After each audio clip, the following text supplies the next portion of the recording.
Esse é o Rins em Pauta, um podcast sobre rins, mas principalmente sobre gente, onde a nefrologia encontra com a sua vida. Eu sou a Malu Vilela. Eu sou Felipe Miranda. Hoje, o Rins em Pauta vai trazer um tema que está na base de todo cuidado, de todo tratamento, que é a alimentação.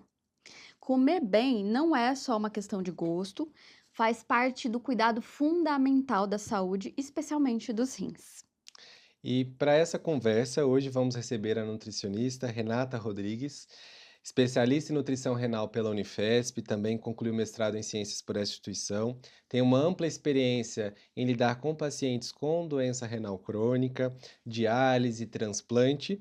Renata também é professora, palestrante e autora de publicações científicas na área, uma referência nacional quando o assunto é nutrição aplicada às doenças renais. Muito prazer tê-la conosco, Renata.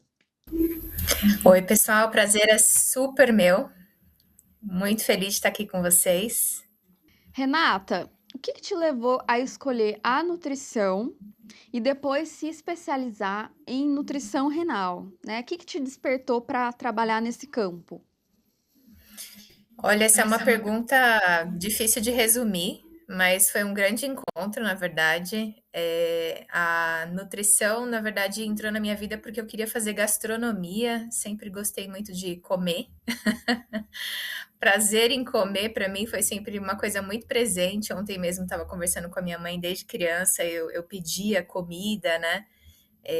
Parei de amamentar muito cedo, então sempre tive, desde sempre, essa relação muito forte. E a gastronomia, dentro de um período da minha vida, que era a primeira eleita ali, eu tive profissão que, assim, normalmente eu nunca falo muito sobre isso, porque acho que não vem ao caso, mas eu estava até refletindo um pouco e acho que as coisas se encontraram bem, assim. Eu fui modelo durante aí quase 20 anos da minha vida, e dentro do final foi quando eu quis fazer essa parte de gastronomia também, porque eu estava muito cansada de ter muita restrição alimentar, né? Viver sempre em dieta, sempre tendo que controlar alguma coisa, não podendo comer aquilo que eu gosto e etc.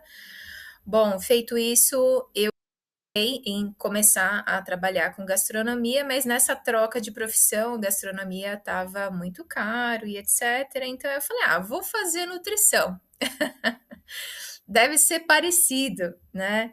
E não era, mas essa parte do corpo humano me despertou muito bem, me encontrei muito mais do que na gastronomia em si, e entender essa relação, na verdade, da alimentação como um todo. Então, aquilo que a gente tem relação, então, eu gosto de comer, não gosto, eu tenho acesso, não tenho, né?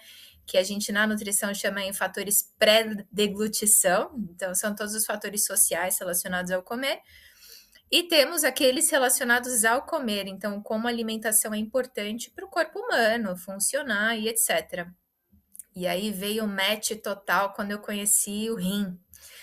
Primeiro porque eu fiquei impressionada como a carambola poderia fazer mal para um ser humano, né? Na verdade, aquele que tem restrição, de fato, aí, considerando a redução da função renal, mas também eu vi como a alimentação pode impactar e como essas pessoas também sofrem com esse contexto de restrição alimentar. É claro que eu não tenho uma doença, obviamente, mas tenho uma grande empatia, em especial agora, depois de 10 anos, né, trabalhando com esses pacientes, praticamente. Então, foi um grande encontro de vida, eu diria. Até estava refletindo um pouco sobre isso e, de fato, foi uma coisa que se encaminhou e hoje eu me vejo trabalhando com isso tanto por gostar, obviamente por questões financeiras, mas também por um propósito de vida mesmo. Perfeito. E você traz essa questão das restrições que você viveu na carreira de modelo, né?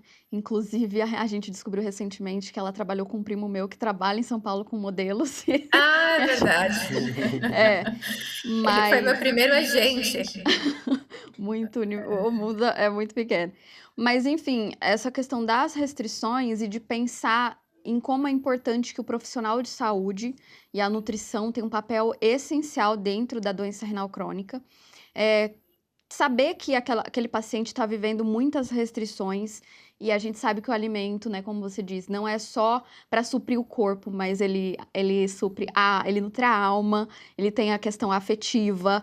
E aí, ter essa sensibilidade para lidar com esse paciente, né? Você tem uma trajetória de 10 anos aí. O que você considera de desafios que você teve que aprender a manejar para poder se tornar essa profissional referência que você é hoje? Vou estudar muito, né? Porque assim, é claro que quando a gente está falando de um paciente que tem uma doença renal, independentemente do grau, mas em especial aquele mais avançado, a gente não pode simplesmente considerar o prazer em comer e ele vai comer absolutamente tudo, mas estudar bastante para saber até quanto priorizar ali, né? E essa é uma conta que, na verdade, não é matemática, ela é muito individual de cada paciente, e requer muita escuta também, você escutar a realidade do paciente para refinar. Então, eu acho que esse é o principal desafio, assim, né? É você ter a segurança do entendimento clínico, ter a empatia, trabalhar a escuta também para desenvolver ali aquela individualidade do paciente, considerando não só o contexto biológico da comida, mas também todo o contexto psicossocial, né? E até uma outra coisa muito interessante é que essa é uma abordagem que parece assim, nossa, super inovadora, né? Mas não é.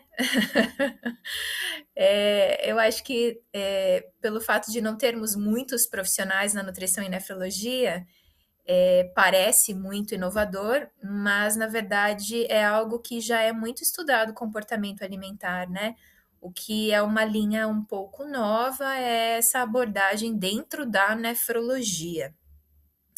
Então, isso é novo para os pacientes também, parece meio loucura, assim, a gente acreditar que pode ter prazer e adequação alimentar ao mesmo tempo, né? Considerando a doença. Então, é uma coisa muito importante falar disso, né? Sobre a questão de como a alimentação, a nutrição, ela pode ser um potencial de tratamento, né? É um tratamento, né? A parte que a gente fala do tratamento não medicamentoso, né? Que a gente fala das doenças renais como um todo. A gente fala da doença renal crônica, mas tem que lembrar de pedra nos rins, lembrar da doença policística, são uma gama de doenças diferentes, né? E quando a gente chega, às vezes, com um paciente que recebeu o diagnóstico de doença renal crônica, muitas vezes ele é exposto a informações, a dietas prontas, a listas de restrições alimentares, muito pegando no corta a proteína, não pode tal alimento, e isso às vezes é muito enraizado como um estigma que o paciente que tem uma doença renal, ele não pode comer tudo que ele gostaria, né? E isso é importante desmistificar e Renata, traz para a gente um pouquinho de como que é a sua experiência ao pegar essas pessoas que procuram, né, o acompanhamento nutricional pela primeira vez, como que é lidar com esse estigma sobre alimentação e como planejar e orientar sobre a dieta como um tratamento, né, como um aliado no tratamento das doenças renais. Primeira consulta normalmente é uma bagunça, né? Então eu acabo mais escutando do que falando. Assim, acho muito importante entender, como você falou, qual que é a doença do paciente. Então é policística, é uma glomerulopatia, é por causa do diabetes, é pressão alta. Então, tanto o porquê, como todas as doenças que o paciente possa vir a ter, né? Além disso, também a parte nutricional, se ele tem obesidade, se ele tem desnutrição, sarcopenia. Então, é feito ali um diagnóstico clínico, tanto do ponto de vista médico, por isso muito importante o nutricionista ter acesso ao médico, como nutricional, né? E o paciente, em cima disso, vai trazer todas as dúvidas dele, que normalmente são bem conflitantes, do tipo, não posso nada de proteína especial animal, carne vermelha nunca mais. Tem algumas bem recorrentes, assim, né? Todo mundo acha que tem que restringir potássio, sal, nada, nada, nada, né? Então a gente vai começando a colocar as pecinhas ali em ordem, de acordo com as dúvidas do paciente, obviamente, né? Eu peço para ele me explicar bem. Às vezes eu até brinco, agora fala tudo o que você quiser falar, me fala tudo que você sabe, para a gente organizar a casa, né? E aí, feito isso, direcionar, obviamente, também explicar para ele, falar, olha, não necessariamente isso aqui é mais importante considerando o teu contexto clínico, né? Então, a gente pode ajustar a parte proteica, tem o diabetes, e aí a gente vê juntos o que priorizar também, considerando ali a parte individual dele. Em resumo, é arrumar um pouco, né? Inicialmente, traçar uma rota e mostrar para ele essa rota, e aí mostrar que é feito um ajuste por vez, ou a depender de como ele puder também aderir, né? E, Malu, você viveu isso na pele, né? Na fase desde o diagnóstico ao tratamento, na fase da hemodiálise, né? De perceber que, e também perceber que a dieta, né? Também não é só restrição, né? Dá para comer o que gosta, né? E que não tem que ter culpa, né? Sim, Em querer comer aquilo que gosta, querer não ter culpa de comer o aquilo que vai exceder um pouco aquele momento, mas que sim. não gera culpa, né? Que o alimento é um alimento, né? E que com orientação especializada de uma forma individualizada, você consegue comer o que gosta dentro de uma dieta balanceada que respeite também as restrições e o momento que esteja o tratamento. Como que foi para você esse momento e também o momento que você encontrou com a Renata nesse processo, né? Sim. Bom, a primeira coisa é que eu tinha uma experiência de olhar para a nutrição de uma forma, de um estereótipo, daquela coisa, as pessoas buscam nutricionista para emagrecer e para entrar numa questão social de padrão de beleza, né? Então eu tinha uma certa, assim, raiva até dessa profissão um pouco, né? Eu fui começando a desconstruir essa raiva quando eu comecei a trabalhar com nutricionistas. Inclusive, um beijo para todas que eu trabalhei, porque foi maravilhoso. Mas eu fui percebendo isso, essa questão da nutrição. Inclusive, mergulhei a estudar profundamente, né, a nutrição, fazendo o curso de Ayurveda também, para entender qual que é essa relação com a alimentação. Esse episódio chama Você é o que come, né? Porque muito que a gente ouve, né, sobre isso, né, e sobre a alimentação está em tudo, e ela tem a ver com emoções também, com afetividade. Quando você se sente triste, qual que é o seu recurso? O que você usa para aquilo? Às vezes você está comendo suas emoções. Tem toda uma relação que é bem complexa da nutrição e da importância da alimentação. É uma mesa com a sua família, é uma celebração, é uma válvula de escape. É quando você tá triste fazer aquela alimentação que você fazia na infância assistindo um filme. Então, eu fui entendendo um pouco mais, num nível complexo e profundo, qual que é essa relação para mim, né? E aí, com o diagnóstico, ficou tudo assim. Quando eu descobri o diagnóstico, eu não tive orientação nutricional.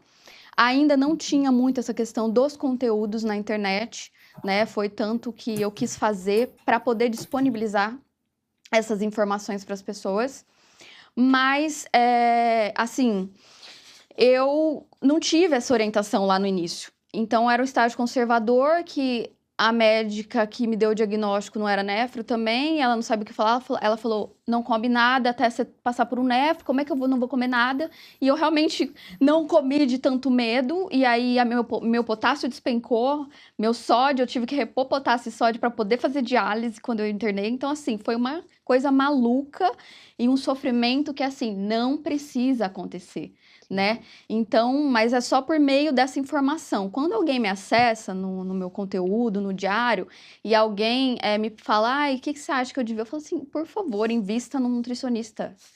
Eu mando a Renata já, porque a Renata me atendeu, eu já sei que eu posso mandar o contato dela, eu mando para todo mundo, porque, gente, esse acolhimento de você ser ouvida, validada e saber que não, de repente você pode sim comer uma coisa que às vezes não faz tão bem, mas é um pouco e aquilo tem significado para você, então onde cabe isso dentro da sua dieta, como ressignificar aquele processo, porque já é tão difícil, já é algo que pode ser tão doloroso e por que não fazer isso de uma forma mais leve? Então, o encontro com a Renata foi no Instagram, a gente se conheceu, né? E aí a gente já tem uma rede, assim, de contatos em comum, né? E a gente se conheceu pessoalmente recentemente, agora em São Paulo. mas ela mudou assim o meu jeito de olhar para alimentação e o meu tratamento com certeza melhorou muito depois que eu passei a consulta com ela e eu acho que assim para todo mundo precisa, porque às vezes tem médico que acha que só o que ele vai falar vai ser suficiente. Eu falo, você não está falando, você não é nutricionista. Sim. Então, por favor, coloque-se no seu papel. Sim. Eu falo bem isso para os pacientes quando me procuram, assim, eu falo assim, se eu tiver um exame alterado, eu vou fazer uma orientação básica, mas é individualizado, precisa de um acompanhamento nutricional. Então é claro que se o potássio está alto, a gente vai orientar alguns passos até você conseguir fazer um plano de alimentação, né?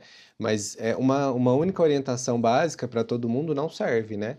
E isso é a importância da nutrição, né? A gente tem que também levar até para os colegas médicos isso, né? De pensar que a nutrição está ali para aliado. Tem que ter um nutricionista junto com o médico para a gente alinhar o cuidado e levar isso para o tratamento, né, Renata? Acho muito importante que o médico traga o ponto inicial, assim, né? Porque vocês estão na linha de frente, obviamente nem todo paciente pode ter acesso, né, a esse trabalho tão multiprofissional, assim. Então, eu acho sim importante, mas trazendo essa fala como você fala, né? Então, procurar de alguma forma ali entender a sua individualidade, porque de fato é muito individual, né? Mas sem dúvida precisa desse suporte inicial, né? E eu acho que até aproveitando aqui que provavelmente muitos médicos vão assistir essa live, uma boa forma de orientar de forma geral os pacientes é você ensinar eles a comerem comida de verdade.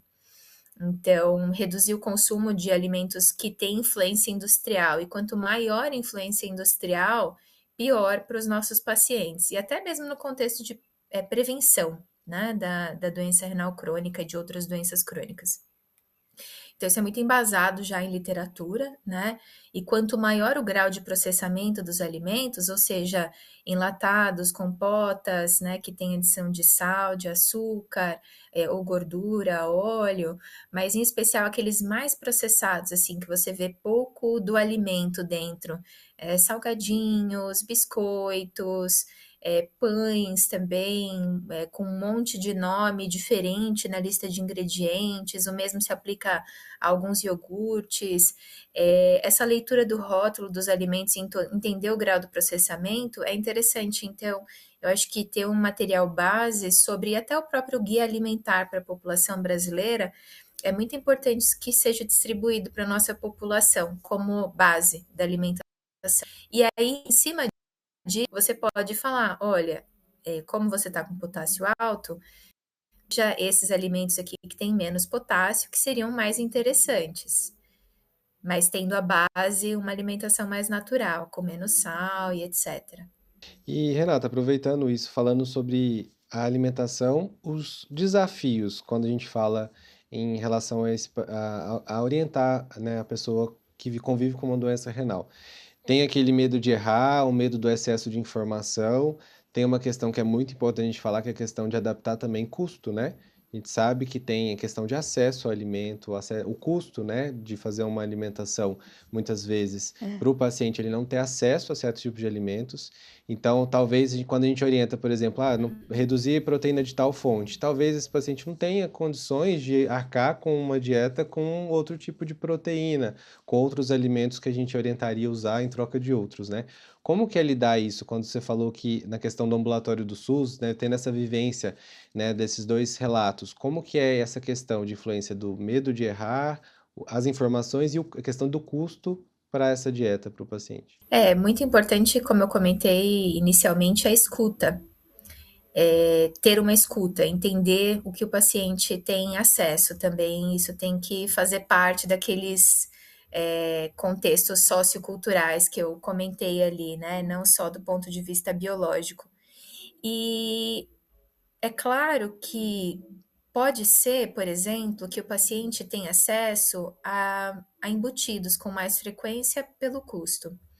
Então, a gente pode, por exemplo, manejar o sal da alimentação e aumentar outros alimentos protetores. Então, trazer verduras, legumes em maior quantidade. tá? Não existe um consumo seguro, assim, de alimentos processados, né, seja por várias questões. Mas, obviamente, do ponto de vista individual, a gente pode tentar equilibrar, né, aquilo que o paciente tem acesso. Carnes também, do ponto de vista mais baratas, são carnes de porco, então, isso desmistificar, falar que não teria problema e que seria interessante ser uma carne mais fresca, por exemplo, né? E lembrar, gente, que assim, alimentação saudável, ela não é necessariamente uma alimentação muito diferente, elitizada. É arroz, feijão, farinha, pão, legumes, frutas, verduras ali, e obviamente dentro da doença a gente vai ajustar a quantidade a depender do indivíduo, mas não precisa ser nada muito como a moda traz, né? Ensinar ele também a procurar alimentos ali na feira, qual o melhor momento para ele ir na feira, que é o momento mais barato, para ele ter uma variedade, mas obviamente também saber se ele tem acesso à feira, tem isso também, se a gente poderia mobilizar a família de alguma forma para que a compra pudesse ser feita para ele. Então, é muito importante esse assunto, porque muitas vezes o paciente acredita que se ele comer linguiça uma vez, o rim dele vai desfalecer. E não é assim, né? Não estou fazendo apologia aqui, obviamente já comecei a live falando que é importante quanto menos processado melhor, mas dentro de toda essa realidade, às vezes a realidade é aquela e a gente tem que tentar reduzir os danos, né? Então, eu acho que o primeiro ponto para o paciente ter em mente é saber sobre um equilíbrio, né? Então, já que a linguiça está mais em conta, então eu vou reduzir o sal, mas vou priorizar comer um arroz, feijão natural mesmo, ali feito em casa, né? Outra opção pode ser o ovo, também como uma fonte proteica, né? Não precisam ter queijos muito elaborados, pode ser um leite, leite em pó, leite de cesta básica mesmo, uma opção ali para lanches intermediários, junto com um pãozinho fresquinho, manteiga e uma fruta também que ele comprou ali no final da feira. Então, é possível, sim, né, dentro de um equilíbrio, ter uma alimentação boa no contexto da doença renal também. E pensando assim na evolução da doença renal, né, que ela tem 5 estágios, né, conforme a filtração do rim, e pensando nos sintomas, porque geralmente eu imagino que a maioria dos pacientes chega já um pouco mais avançado, né, para você, mas quando você tem a possibilidade de pegar um paciente, atender um paciente que está com a doença renal no estágio 3 e que vai ter essa evolução, né, que em algum momento pode ser que aconteça a evolução para diálise, tem toda uma questão de amparar, acolher e saber manejar no sentido de. É claro que o seu trabalho é da nutrição, não é a questão da psicologia, mas assim, como que é para você lidar com esses ajustes, sabendo da possibilidade da perda da função renal e acolher esse paciente que está passando por esse processo? E realmente é a maioria dos pacientes que chega para você já tá com uma grande perda da função? Como que é, Rê? Eu acho que a gente tem que ter empatia, né? É muito importante a escuta, não chegar colocando um montão de informação também para ele. A escuta é muito importante, né? Até para você entender qual que é o estágio que ele está ali do ponto de vista mental e emocional.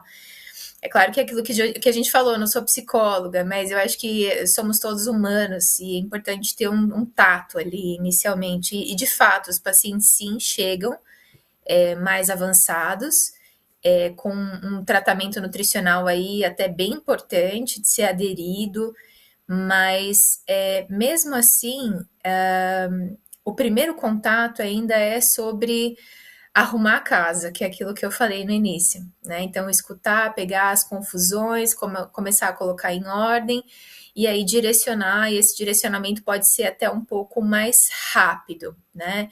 Então, claro que toda mudança alimentar requer tempo e etc., mas a depender do estágio da função renal, a gente precisa fazer com que isso seja um pouco mais ágil. Mas ele estando direcionado em relação ao mais importante, fica mais fácil, diferentemente de você, que simplesmente falaram que não podia comer, né?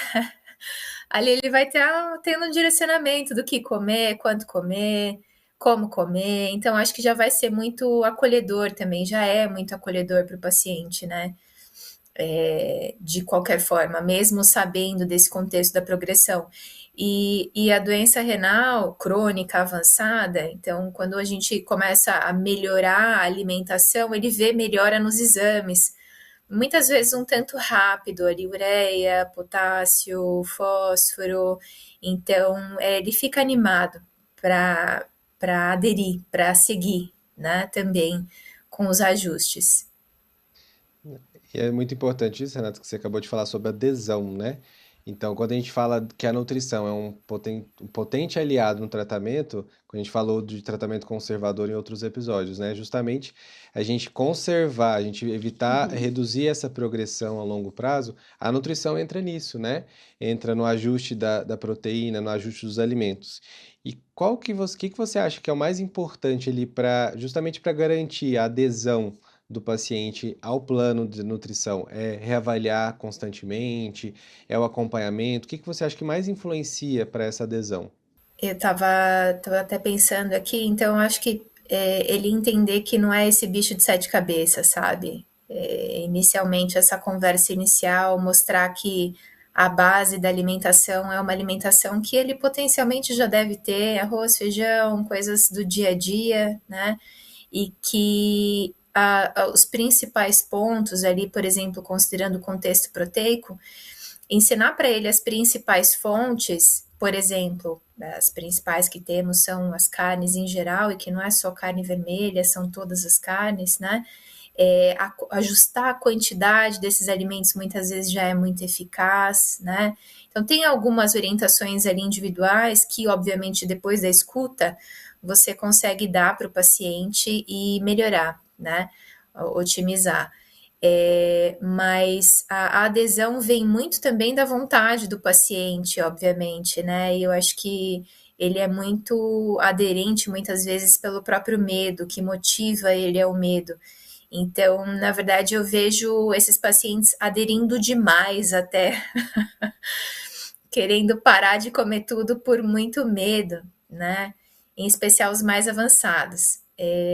Então, ensinar que não precisa ser tão restrito também e que, na verdade, a gente tem até que ter uma segurança do ponto de vista nutricional. Então, um exemplo claro, para ficar mais objetivo aqui sobre o que a gente está falando. O paciente precisa fazer ajuste no consumo proteico em tratamento conservador, pensando em reduzir a progressão, mas em especial por melhora metabólica ali, né? Melhora da ureia do sangue, melhora dos exames de sangue de forma geral, né?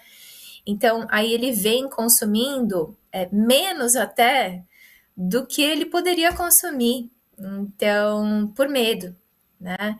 Então, ensinar que a gente não pode só pensar no rim, que é importante também pensar do ponto de vista nutricional dele, físico, né? Dele estar bem nutrido. Agora, pacientes em estágios iniciais que não têm tantos sintomas, não estão ali muito, não está muito claro para eles em relação à importância da alimentação, né? É claro que a gente pode até ser um pouco mais maleável em relação ao teor proteico, isso também é muito individual, mas muitas vezes os determinantes da adesão ali são outros, podem ser até um pouco estéticos, não entendem muito porque tem que ajustar a parte proteica, porque ele quer evoluir muito com a massa muscular e etc. Então, entender, escutar e direcionar ali, considerando também as prioridades, né? Então, por exemplo, nas fases mais iniciais, o tratamento das doenças de base, obesidade, diabetes, pressão alta, são muito importantes, né? Então, de repente, ter uma liberdade um pouco maior com a parte proteica, mas, obviamente, pensando também no contexto geral. É desafiador, né? Trouxe esse exemplo da proteína, de repente, para ficar um pouquinho mais claro. É. E você falou de uma coisa, Rê, que eu acho que é importante, até porque eu passei por esse processo e, enfim, agora da questão do transplante, porque você fala que as pessoas, às vezes, tentam, restringe até demais. Então, a gente faz um transplante, aí eu recebo mensagens do pessoal. Aí, o que a gente pode comer? Eles querem um manual já com tudo para seguir. Que às vezes é mais fácil você dar um manual para a pessoa seguir do que fazer ela refletir sobre suas escolhas, sobre a autorresponsabilidade, né? Sobre todo esse processo que é mais profundo e mais reflexivo também. E aí vem muito essa coisa que a gente já fez uma live para falar sobre essa alimentação no pós-transplante, né? De medo de comer a carne. Ai, eu tô com medo de tomar água, tô com medo de comer banana, porque a gente vem de um contexto de restrições alimentares na hemodiálise, às vezes a pessoa não fez, mas fez conservador, e aí o transplante, ele traz essa possibilidade de voltar à alimentação, né, de poder comer praticamente.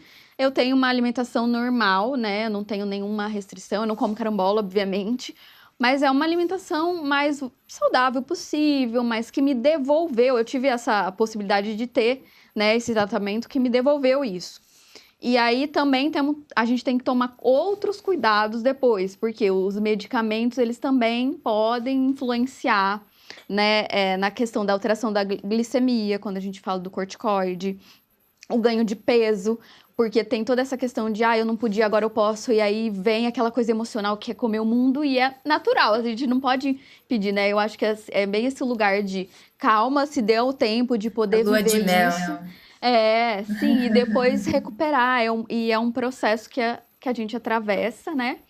E, enfim, para a gente pensar nessa questão do pós-transplante, Rico, você tem acompanhado algumas pessoas? Bom, você me acompanhou naquele início do pós-transplante bem recente, porque eu estava ainda com algumas alterações, eu tive algumas restrições no início, que ureia alta e tudo mais. Aí eu falo pro pessoal, gente, às vezes pode acontecer, para não ficar achando que deu errado, de ficar desesperado, né? E aí você até me passou receitas de vegetarianas, veganas. Eu me apaixonei até, eu fiquei um tempo vegetariana, até porque eu achei maravilhoso. Então, assim, são tantas possibilidades, né? Mas precisa ter esse acompanhamento. Eu acho que sem isso, o sofrimento seria grande, né, Rê? Exato. Então, assim, eu acho que parece um pouco. Eu acho que para quem está escutando de fora, essa conversa é um tanto diferente, né? Por quê? Porque normalmente a gente só fala pode, não pode, sim, não, né? E a gente não fala sobre o porquê que o ser humano come. Só que, na verdade, ele chega para mim com uma urgência em melhorar a parte clínica. Então, obviamente, ele quer ter um direcionamento e ele vai seguir aquilo ali ao pé da letra, porque ele não quer evoluir. Falando do paciente que teve o diagnóstico de doença renal crônica e está evoluindo aí potencialmente para hemodiálise e transplante, né?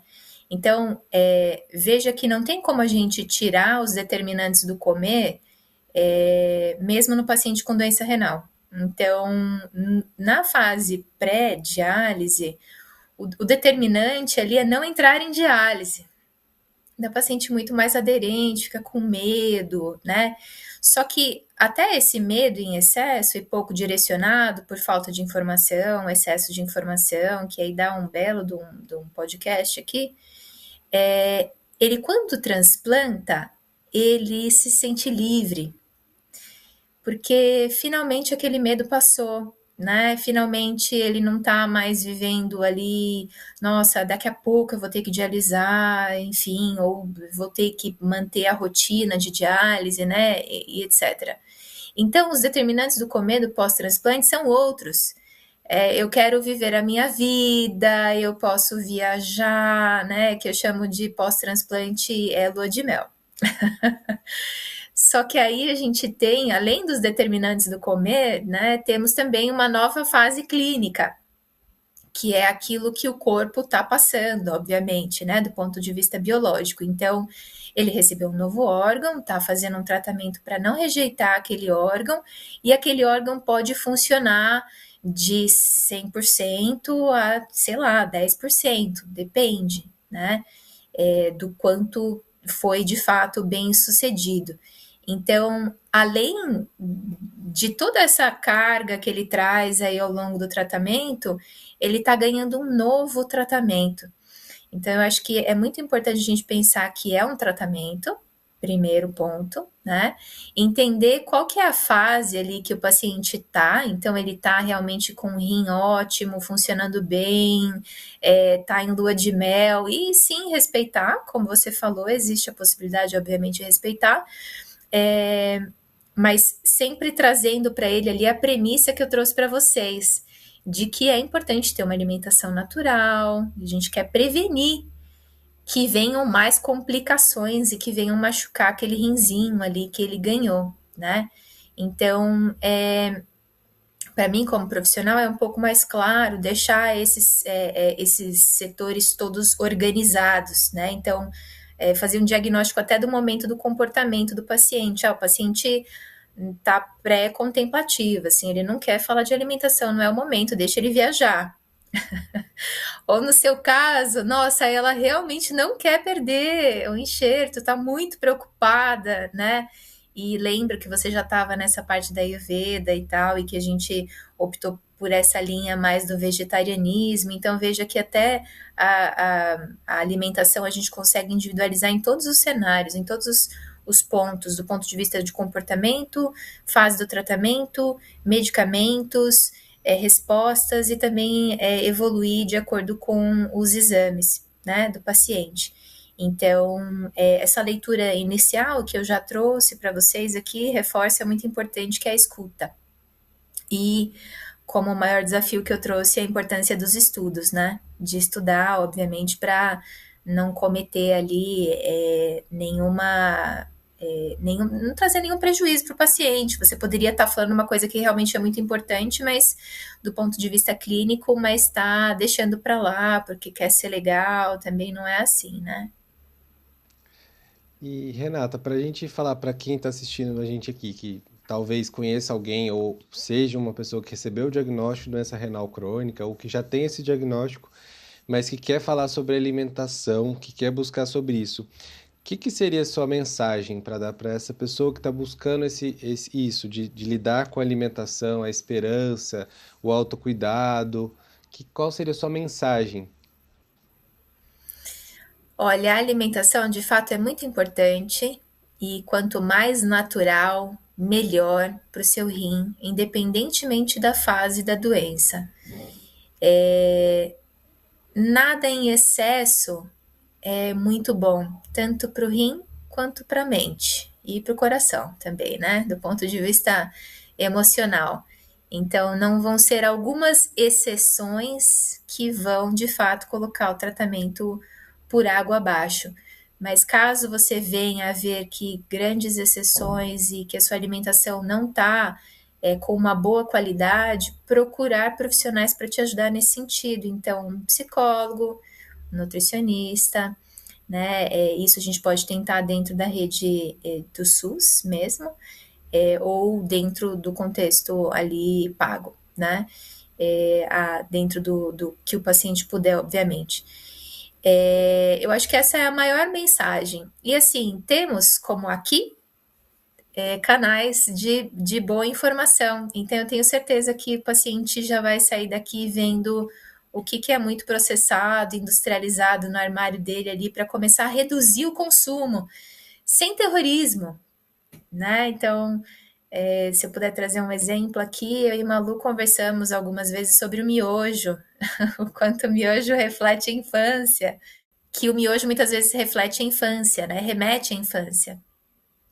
Então, não é proibido, e ele é um alimento, obviamente, ultraprocessado, tá? O mais importante é não ter ele sempre, por falta de organização, por N questões, né?